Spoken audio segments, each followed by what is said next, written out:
ሃሌሉያ አጥመቀ ወተጠመቀ ለሊከ ቃል ፈነወከ ነቢየ ልዑል ተሰመይከ።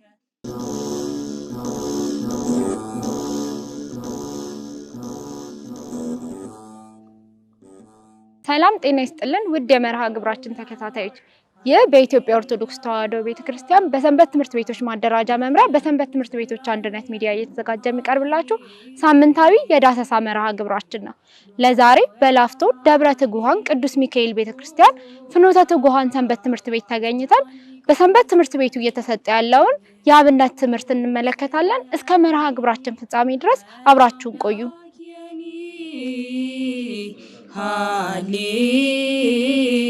ሃሌሉያ አጥመቀ ወተጠመቀ ለሊከ ቃል ፈነወከ ነቢየ ልዑል ተሰመይከ። ዛሬ በሰንበት ትምህርት ቤታችሁ የተገኘ ነው። የሰንበት ትምህርት ቤቱ የአብነት ትምህርት አሰጣጡ ምን ይመስላል የሚለውን ለመቃኘት ነውና እንዴት ነው እስኪ በእናንተ ሰንበት ትምህርት ቤት ያለው የአብነት ትምህርት አሰጣጥ? ኦኬ፣ ሰንበት ትምህርት ቤታችን በአብነት ትምህርት ደረጃ ረዘም ያለ እድሜ ያለው ነው። ከ1999 ዓመተ ምህረት ጀምሮ እስካሁን ድረስ ላሉት 17 እና 18 ዓመታት የአብነት ትምህርት እየተሰጠበት ይገኛል። በእነዚህ ጊዜያቶች ውስጥ ያው አቅም በፈቀደ መጠን ከተማ ላይ ያለን ተማሪዎች እንደመሆናችን መጠን ጊዜን አብቃቅተን ብዙ ስራዎችን ለመስራት ሞክረናል። በዚህ ሂደት ውስጥም ቁጥራቸው ቢያንስ እስከ 70-80 የሚደርሱ ዲያቆናትን ማፍራት ተችሏል። እንደዚሁ ደግሞ በማህሌቱ አገልግሎት በኩል ደግሞ ብቁ የሆነ አንድ መሪጌታ ማውጣት ይችላል። ከዛ ባሻገር የዜማ ትምህርት ይሰጣል፣ የአቋቋም ትምህርት ይሰጣል፣ የቅዳሴ ወንበር ትምህርት አለ፣ እንዲሁም ደግሞ የንባብና የቃል ትምህርት አለ አሁን ላይ ባለው ሁኔታና በዚህ ሂደት ውስጥም በሰንበት ትምህርት ቤት ውስጥ ከልጅነታቸው ጀምረው መጥተው በመማር በአሁን ሰዓት ላይ ዲቁና አምጥተው ከዲቁናም ደግሞ አልፈው ክህነትን በማምጣት እስካሁን ድረስ ባለው ወደ 4 ልጆችን ለቅስና ማዕረግ እንዲበቁ ሰንበት ትምህርት ቤቱ በአብነት ትምህርት ቤት ወይንም በአብነት ክፍሉ በኩል እዚህ ደረጃ ደርሷል። ከእግዚአብሔር ጋር ያው እግዚአብሔርን እናመሰግናለን። በዚህ ሂደት ውስጥ ደግሞ የተለያዩ የደብራችን መምህራን፣ የደብራችን አስተዳደር ጉባኤ፣ ሰበካ ጉባኤ እንዲሁም ደግሞ የሰንበት ትምህርት ቤታችን በየክፍሉ ያሉ ወንድሞቻችንም እህቶቻችንም ለዚህ እድገት ትልቅ አስተዋጽኦ አሳልፈዋል ብለን እናስባለን። በአንድ ወቅት እንደውም እዛ ጋር እንደምትመለከቱት ያው ይሄ ነገር አድርጎ ለቤተ ክርስቲያን ተተኪ የሚፈራበት እንደመሆኑ አንፃር በብፁዕ አቡነ ናትናኤል አቃቤ መንበር በነበሩበት ሰዓት ላይ የአብነት ትምህርት ቤት ግንባታም የሚሆን የመሰረት ድንጋይ ተጥሏል።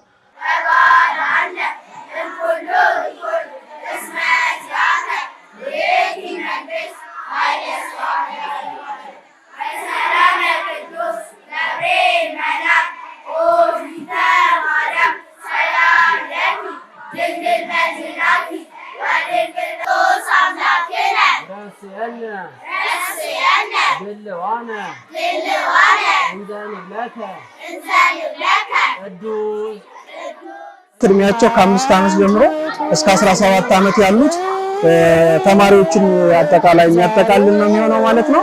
እንግዲህ የኛ የትምህርት አሰጣጣችን በአጠቃላይ በሰንበት ትምህርት ቤቶች አንድነት የተዘጋጀውን ስርዓተ ትምህርት መሰረት በማድረግ ነው እያስተማርን ያለነው። ኮርሶቹንም የአብነት ትምህርቱንም ጭምር ማለት ነው በየክፍሉ የተከፋፈለ በዛ መሰረት ነው እንትን እያልን ያለነው። ያ ከዚህ በፊት የነበሩ ምናልባት ሰዓታቸው ስላለፈ ከአንደኛ ክፍል እስከ 4ኛ ክፍል ያሉ ትምህርታቸውን ጨርሰው ሄደዋል። አሁን እነዚህ ያሉት 4ኛ ክፍል ናቸው። በስርዓተ ትምህርቱ መሰረት እስከ 10ኛ ክፍል ነው እያስተማርን ያለነው። ስለዚህ እነዚህ 5ኛ ክፍሎች ናቸው። በየምድብ ተከፍለዋል። ሀለ ሐመርሃ መተብሎ ማለት ነው። ስለዚህ የመጀመሪያዎቹ ምድቦች እነዚህ ናቸው። እነዚህ ምድቦች ናቸው። እነዚህ ምድቦች ጀማሪዎች ናቸው። አያቱ ገጽ የሚለው የመጀመሪያውን ትምህርት የሚማሩት ናቸው። እነዚህ ይሄ የመጀመሪያው ምድብ ነው ማለት ነው። ሁለተኛው ምድብ ደግሞ ይሄኛው ምድብ ነው። ቀጥሎ ያለው ሁለተኛው ይሄ ነው።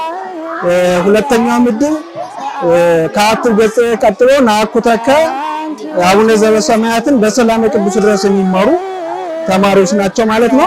በየምድቡ አስቀጻይ የኛ ልጆች አሉ። የአብነት ትምህርቱ ረጅም ጊዜ የቆየ ስለሆነ ሰንበት ትምህርት ቤታችን ከመምህራን ውጭ አስቀጻዮችን ማፍርተናል። ዲያቆናት አሉ። ስለዚህ እነሱ እየገቡ ያስቀጽሏቸዋል ማለት ነው። ይሄ ሁለተኛው ምድብ ነው።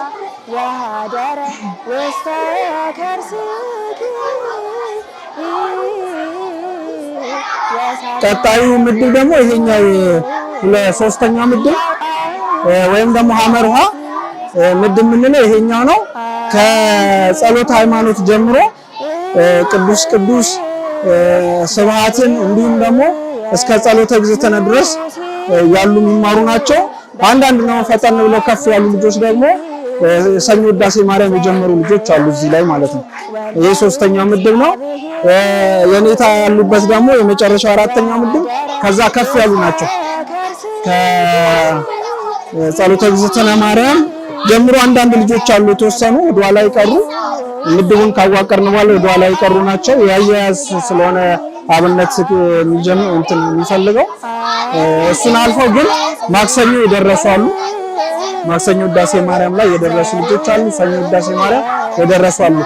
አምስተኛ ክፍል ላይ አሁን ባለው አቅም እዚህ ደረጃ ድረስ የደረሱ ናቸው። አጠቃላይ ማክሰኞ ውዳሴ ማርያም ነው መጨረሻው የደረሱበት ሌቭል ማለት ነው።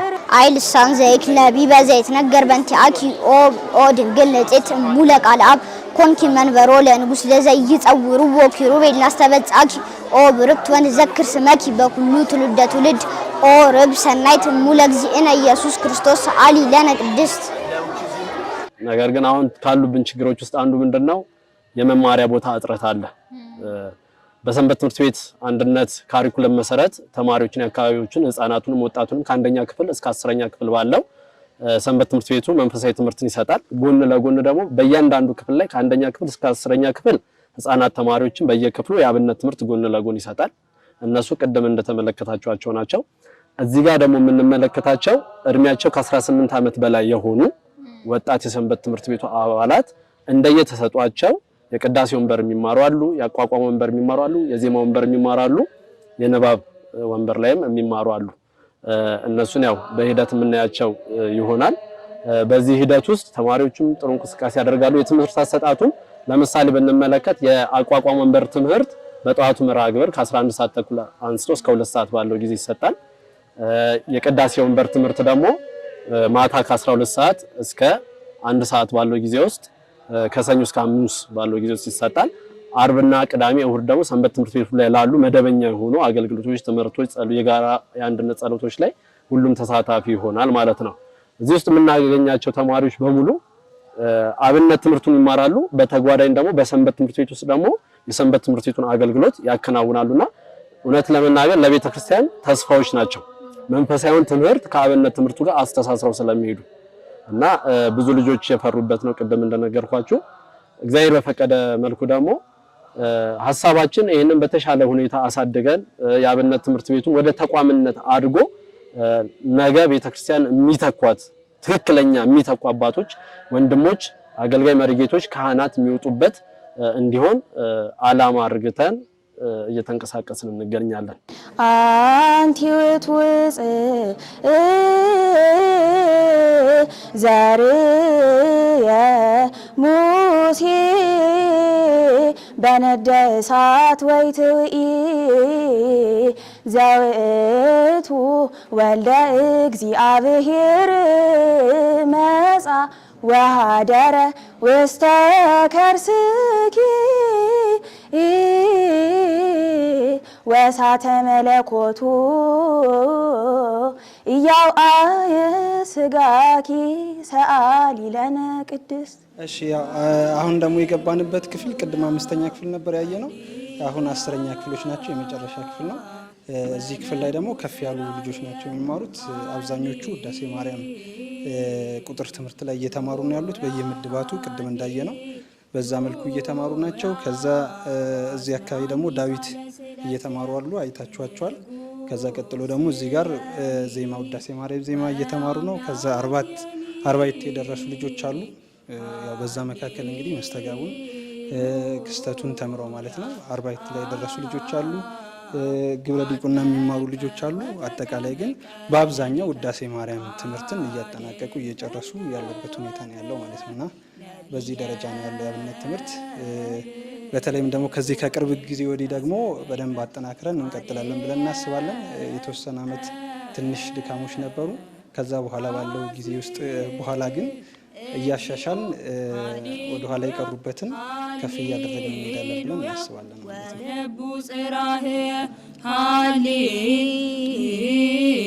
ሃሌሉያ ሃሌሉያ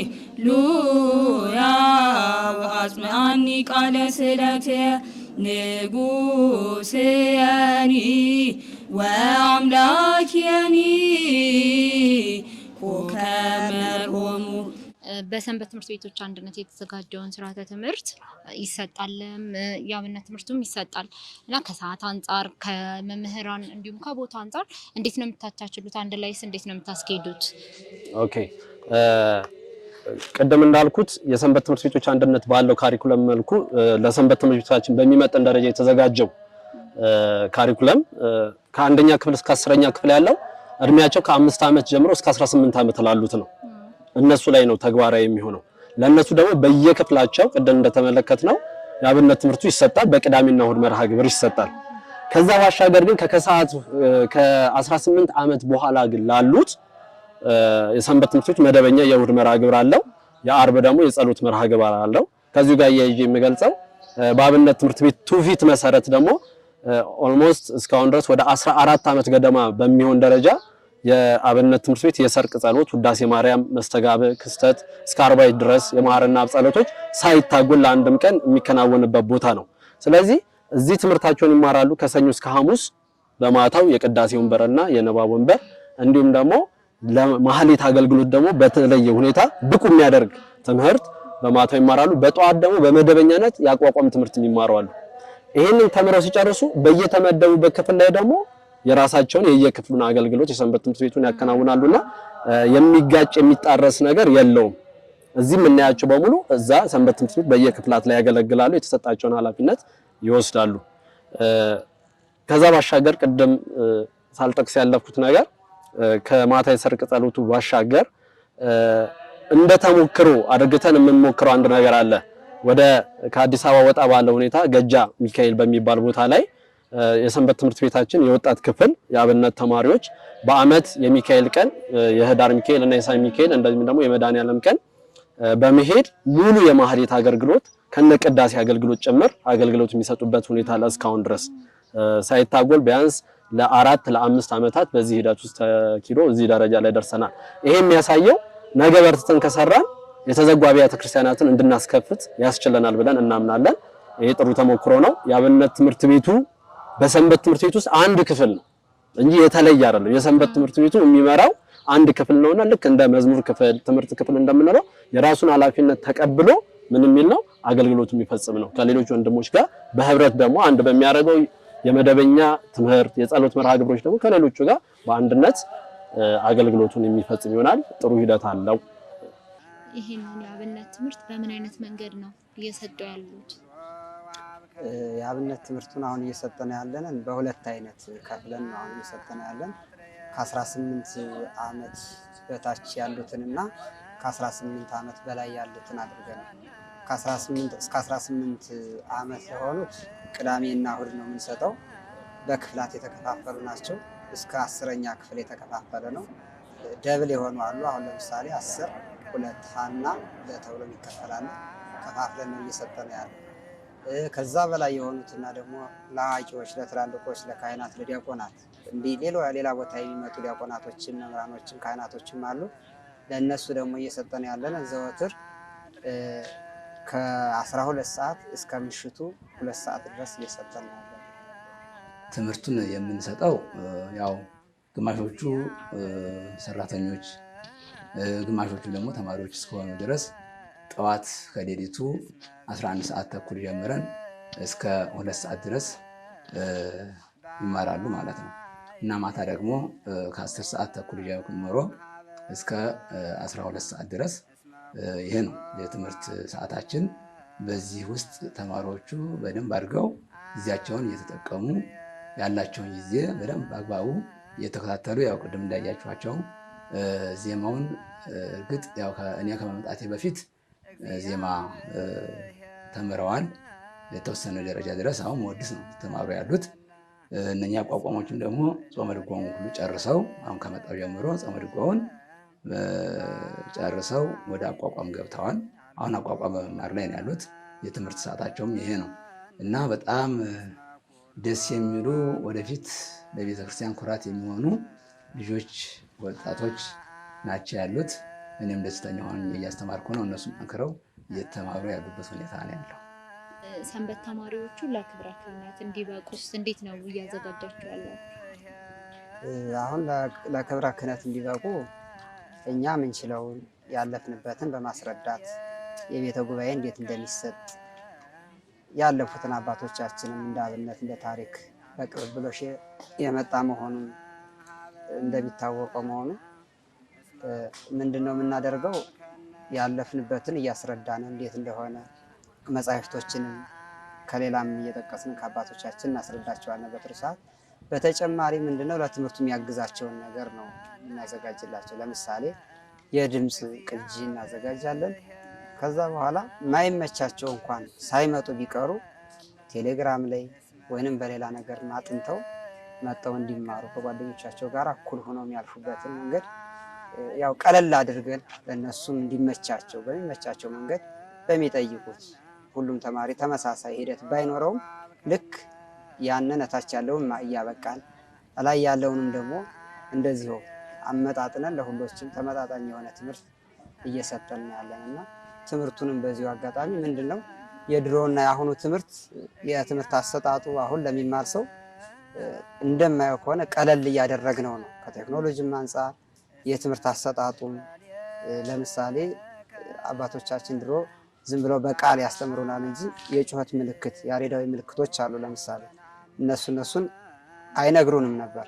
አሁን ግን ምንድነው የምናደርጋቸው ምልክቶችን በጽሁፍም ይሁን ወይንም መጀመሪያ ምልክቶችን እንዲያጠኑት እያደረግን ትምህርቱ እንዲቀላቸው ወደፊት ያለው እንዲቀላቸው እያደረግን በዛ በተጨማሪ ደግሞ ምንድነው የቅጸላ ሰዓት የሚቀጽሉበት ሰዓት እያወጣን ትምህርቱን እርስ በርሳቸው በአንድ ላይ ሆነው የሚቀጽሉበትን መንገድ እያዘጋጀን በዚህ መንገድ ነው እየሄድን ያለን።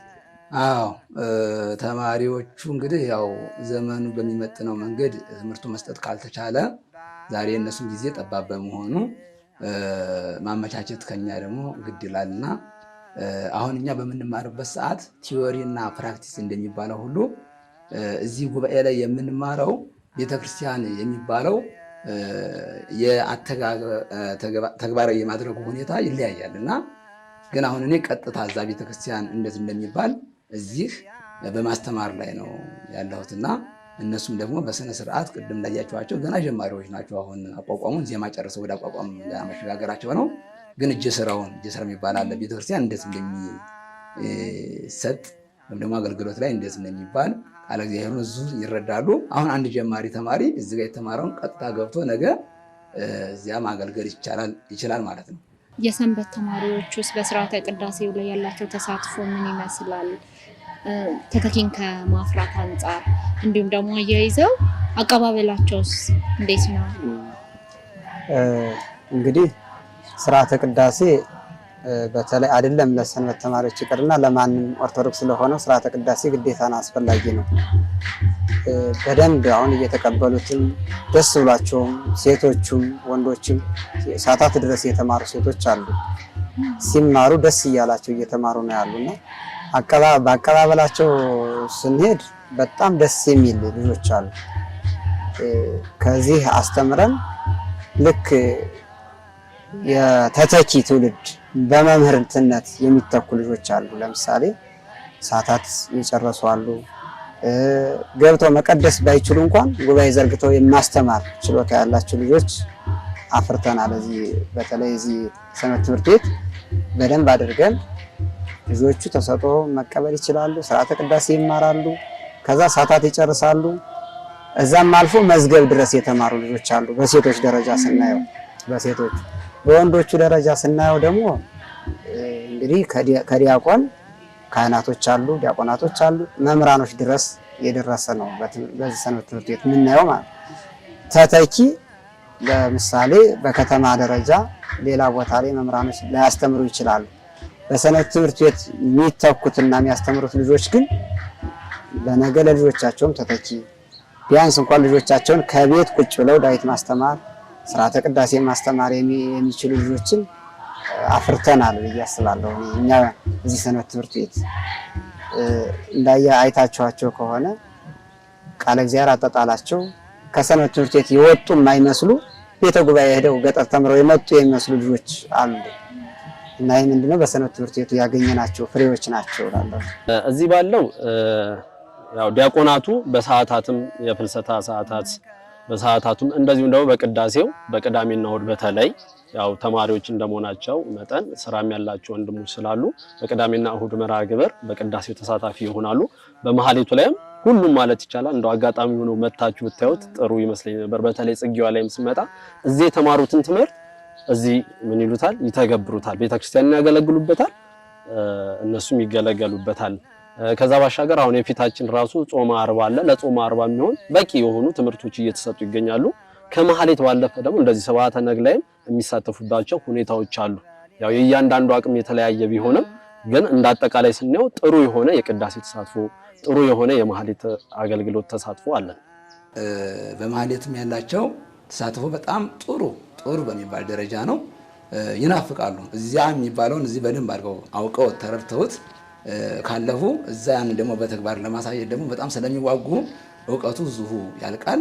እዛ ደግሞ ለአገልግሎቱ የእነሱን ተነሳሽነት ጥሩ ሁኔታ ነው ያለው። በተለይ አሁን እንደው አጋጣሚ በጽጌ ብትመጡ መሐሌቱ የተለየ ነው። የነሱ ሱታፌ ከምንም በላይ ሞራን ያላቸው ወጣቶች ልጆች ናቸው። በጥሩ ሁኔታ ነው እንትን ያሉት። ሰንበት ትምህርት ቤቱም እኔ በጣም አብነት ለሁሉም ቦታ አብነት እንኳን አይደለም አዲስ አበባ በገጠር አሁን የአብነት ትምህርት ቤት በስፋት የሚሰጠው በገጠሩ ክፍል ስለሆነ ያ ቀጥታ እዚህ ነው አሁን በተግባር እየተገለጸ ያለውና ሰንበት ትምህርት ቤቱ በጣም ጠንካራ ወደፊት ደግሞ ተተኪን ለማፍራት ተግቶ የሚሰራ ትምህርት ክፍሉ በራሱ የቻለ ከህፃናቱ ጀምሮ እስከ ላይ ድረስ ያሉትን በደረጃ ለሁሉም በደረጃቸው መምህራንን መድቦ እያስተማረ ያለ ሰንበት ትምህርት ቤት ነው። አሁን እንደገለጹልኝ እንግዲህ የአብነት ትምህርት አሁን አብዛኛውን ከተማ ላይ አይሰጥም። በሰንበት ትምህርት ቤት መሰጠቱ ጥቅሙ ምንድን ነው ይላሉ? አዎ ጥቅሙ በጣም የጎላ ነው። ምክንያቱም ወጣት የሰንበት ትምህርት ቤት ወንድሞችና እህቶች ከአባቶች እግር ቁጭ ብለው የተማሩትን ነው አገልግሎት ላይም እየዋሉ እግዚአብሔርን በሰፊው እያገለገሉ ያሉትና አሁን የተለያየ ቦታ ላይ ሰንበት ትምህርት ቤትና አብነት ትምህርት ቤቱ አይገናኝም። ይሄ ደግሞ ሰንበት ትምህርት ቤቱን በራሱ ሲሄድ ይሄ መሰረታዊ የሆነውን የቅዱስ ያሬድ ዜማ ይዘት የለቀቀ ሆኖም ይታያል በአንዳንድ ቦታ።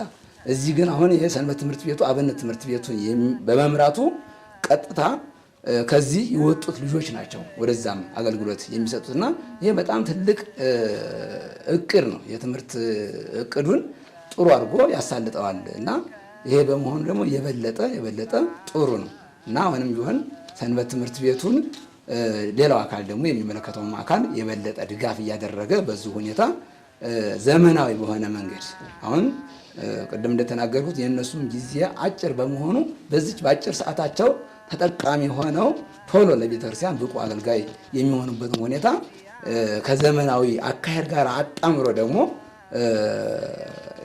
እንዲሄድ የሚያደርገው ደግሞ ሰንበት ትምህርት ቤቱ ነው። በዚህ በዘመናዊ እውቀት ያላቸው በመሆኑ ይህኛውንም ደግሞ እንደዚሁ አስተባብረው በአንድ ላይ ስለሚመሩት በጣም ውጤታማ ነው ብዬ አምናለሁ።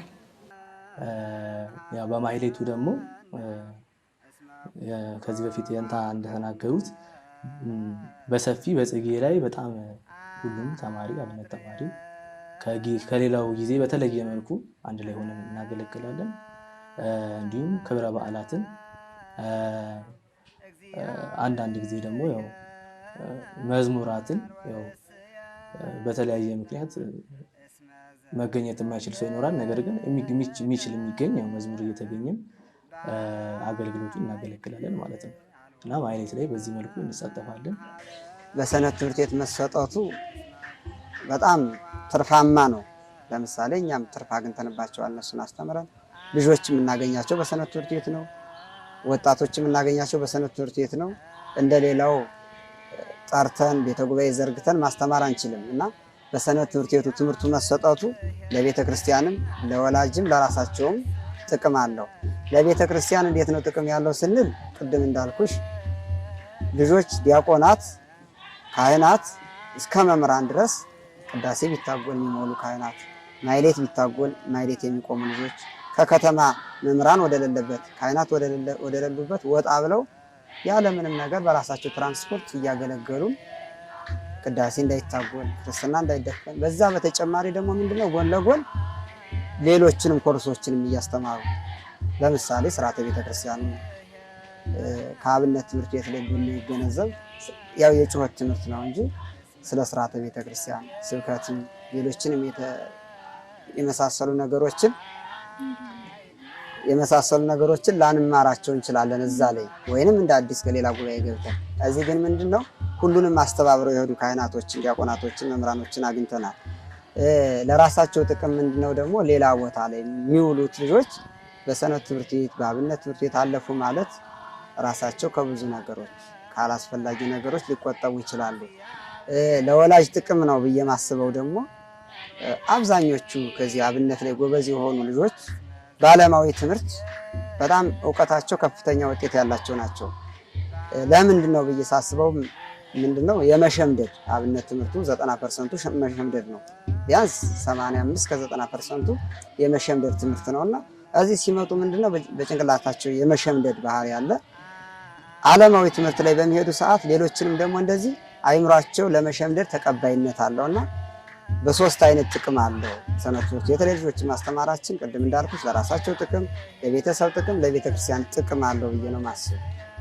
እኛም ደግሞ ተተኪ እንድናፈራ አድርገውናል። እውቀታችን ይዘን ከምንቀመጥ ከነሱ ላይ ብንሰራ ኃላፊነታችን እኛም እየተወጣን ነውና በሰንበት ትምህርት ቤቱ መሰጠቱ በጣም ከፍተኛ አስተዋጽኦ አለው ብዬ ነው ማስብ። ያው ለኔ በግሌ ትልቅ ጥቅም ሰጥቶኛል። ምክንያቱም በመጀመሪያ ስመጣ ወደ ቤተክርስቲያን ሰንበት ትምህርት ቤት ያው መዝሙሩን እንደገና የተለያዩ አገልግሎቶችን አይቼ ነው እንጂ አብነት ትምህርት መማር እንደሚቻልም አላቅም ነበረ። እውነት ለመናገር እዚህ መጀመሪያ በተለያዩ የአፍ አገልግሎት ሰንበት ትምህርት ቤት በሚሰጠው አገልግሎት ማለት ነው በመዝሙራት በምን እሱን በአይቼ እና ትምህርትም መማር አለብኝ ብዬ ነበር የመጣሁት እና ለኔ የሰጠኝ ጥቅም እንዳልኩሽ አብነትን አስተዋውቆኛል ሰንበት ትምህርት ቤት ራሱ ማለት ነው። ሰንበት ትምህርት ቤት መምጣት እና አሁን ማንኛውም ወጣት ምናልባት ከመሬት ተነስቶ አብነት ተማር ቢባል ያው ላያውቀውም ይችላል፣ አዲስ ነገር ነው። ነገር ግን በተለያየ ከህፃናት ክፍል የሚያድጉ በኮርስ የሚመረቁ ሰንበት ትምህርት ቤት አባላት መዝሙሩን ኮርሱን በሚገባ እየተማሩ አጠገባቸው ደግሞ ያለ ተማሪ ጉባኤውን ሲከታተል ሲያዩ መማር እንደሚችሉ ሲረዱ አብዛኞቹ በቀላሉ ማንም ምክር እንኳን ሳያስፈልጋቸው ማለት ነው ራሳቸው ቀጥታ ወደ ሰንበት ትምህርት ይመጣሉ። ከዛ ደግሞ ወደ አብነቱ ይገባሉ። ስለዚህ ተማሪ ራሱ እንዲበዛ ያደርጋል ማለት ነው። ተማሪው በቀጥታ ሰንበት ትምህርት ይመጣል። ከዛ በኋላ ወደ አብነቱ ተመልክቶ አይቶ ማለት። ስለዚህ አብነቱን በደንብ ለማስተዋወቅ በሰንበት ትምህርት ቤት መሆኑ በጣም ጥቅም አለው። ምክንያቱም ያው እዚህ ከተማ እንደመሆኑ መጠን ብዙ ሰው ወይ ወደ ሌላ ቦታ መሄድ አለብኝ ብሎ ያስባል።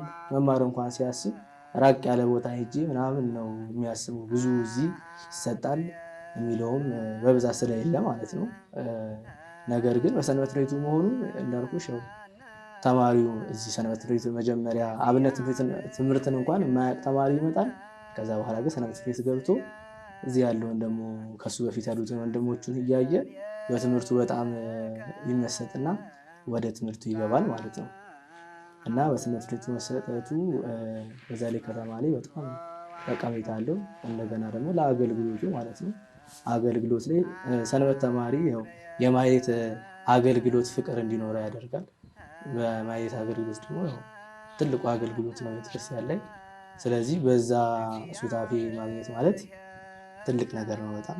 አዎ አብዛኛውን ጊዜ ከተመለከታችሁት ከአዲስ አበባ ውጪ ባሉት ክፍለ ሀገራት ላይ የሚሰጡት አብነት ትምህርት ቤቶች በአንድም በተለያዩ ምክንያቶች ያው እየተዳከሙብን ነው የመጣው። እነዛን አብነት ትምህርት ቤቶች ማጠናከር ያስፈልጋል።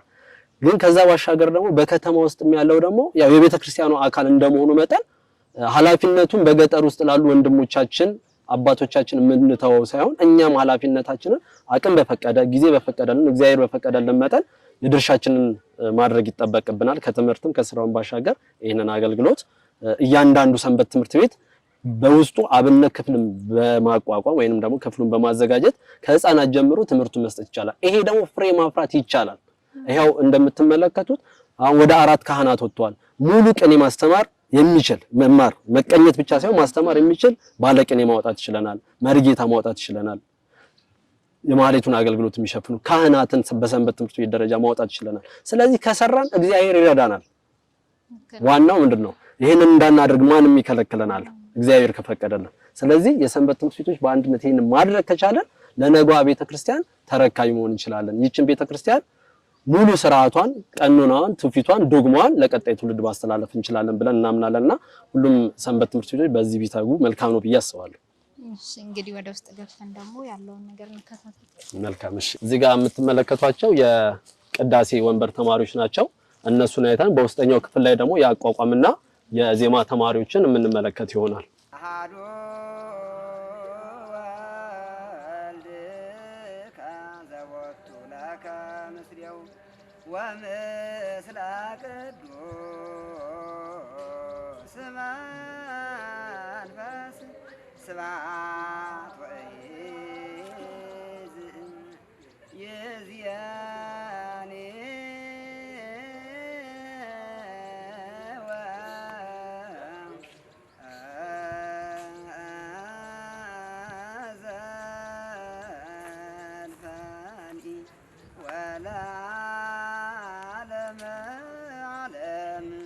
ይሄ የምትመለከቱት ቤት የሰንበት ትምህርት ቤታችን አብነት ክፍል ዘወትር ጸሎት የምናደርግበት እንደዚሁም ደግሞ የተለያዩ ወንበሮቻችንን በተራ በተራ ያፈራረቅን ትምህርት የምንሰጥበት ነው።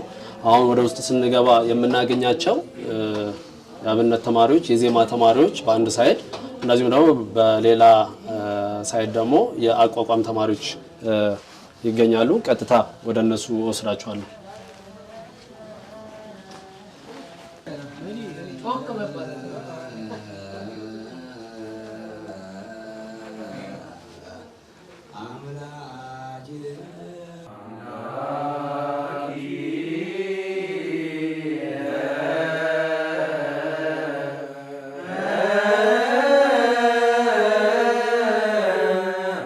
እዚህ ላይ ይባላል። ከቁስቋም ክብረ በዓል የሚገኝ ነው።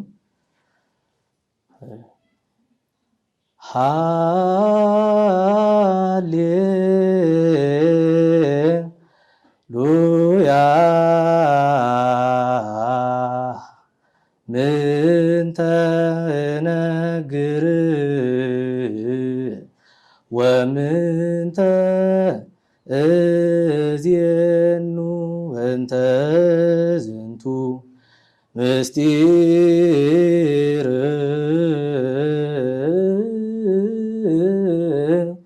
እስመ ኀደረ ልዑል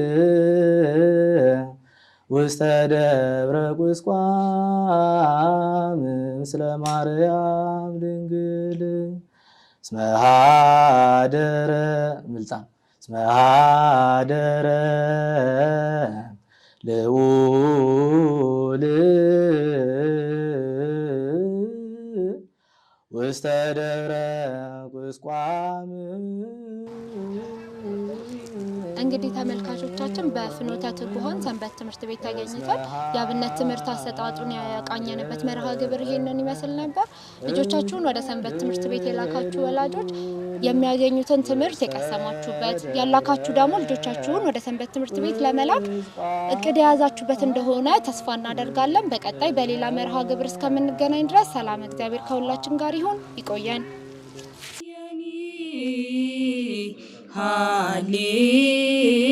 ሃሌሉያ አጥመቀ ወተጠመቀ ለሊከ ቃል ፈነወከ ነቢየ ልዑል ተሰመይከ